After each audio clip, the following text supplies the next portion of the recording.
Congressman Ron Paul represents Texas' 14th district. There's a story from Reuters that says 7 states qualify for secession response from White House. Citizens from more than 40 states have filed petitions with the White House seeking to secede from the Union. And by Wednesday, 7 states had gathered enough signatures to qualify for a response to the largely symbolic protest. This story has prompted a couple of questions from our audience. We've got one from Facebook. Norman wants to know whether you support the secessionist movement, and Paul on Twitter says Texas leads that charge to peacefully leave the U.S. federal government. Is it treason?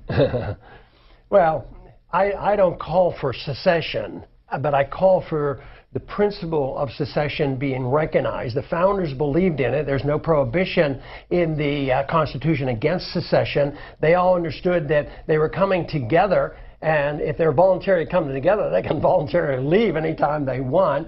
And that, they were protected with that belief with the 10th Amendment.